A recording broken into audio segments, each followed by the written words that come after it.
Welcome everybody, thank you for tuning in. I'm VanCat11 and today I'm bringing you the Canik Mete MC9LS.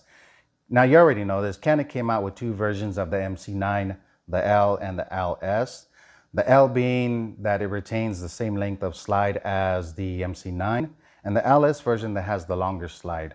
Both versions do have a taller frame, but both versions also retain the same width of the MC9. Also in this case, you also get a speed loader, two back straps for a total of 3 back straps. You get your small, your medium, and your large. You also get the cleaning brush, the toolkit, and an included inside the waistband holster. So let's go ahead and open it up. This way you can see how it looks and see what comes in this box from Canik.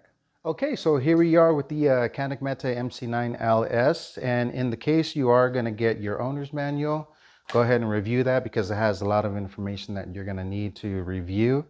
In this case, you're going to get your included inside the waistband holster. You're going to have a speed loader, 2 magazines that are 17 round magazines. You can go ahead and use your other Canik magazines for this, but you're not going to be able to use the 15 round magazines that you have for the TP9 Elite Combat Executive or the Elite Combat. You get 2 back straps in addition to the back strap that's already installed. You get the toolkit that everybody knows about, everybody loves. You get your hole punch, you get your brush, and you also get your cleaning rod as well.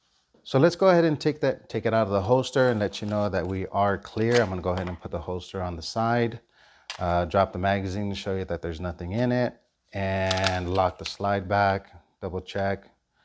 Make sure that we are clear, and we are clear. You have your ambidextrous slide release or slide lock, that nice Canik trigger. You get your 1913 Picatinny rail, your front and rear serrations.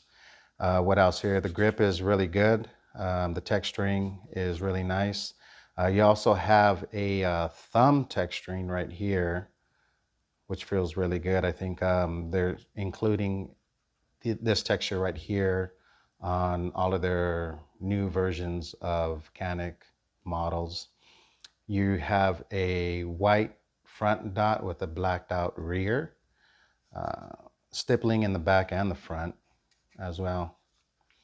And the reason why I wanted to go ahead and get the LS is because it feels really good in my hands. It feels a lot better than the MC9 that I'm carrying right now, which has done me really good. I love carrying it every day.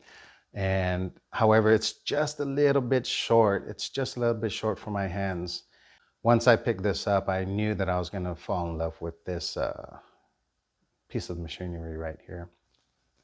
So yeah, so this is the Canik Mete MC9LS. I do have a Freedom Smith trigger on the way. It's the Fat Daddy, same colors, black with the red safety. And I also have something in store for the slide. Now the slide is going to be sent off to another company that's going to be working on a new design for the side of the slide. It's going to be having some windows in the front and then some simulated windows on the side. And on this side as well, there's going to be windows right here and possibly a simulated window right here. It's going to get a window cut right here on the top of the slide with the barrel pointing as well. So yeah, so a few things are in the works for this MC9LS. That will be in a future video. This video is just to let you know how excited I am to receive this and get this in my hands. So along with the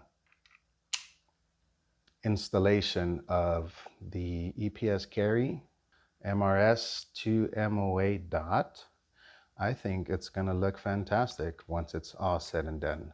What do you guys think? So this is the Canik Mete MC9LS. Thank you all for watching, and until next time, I appreciate you guys. Take care.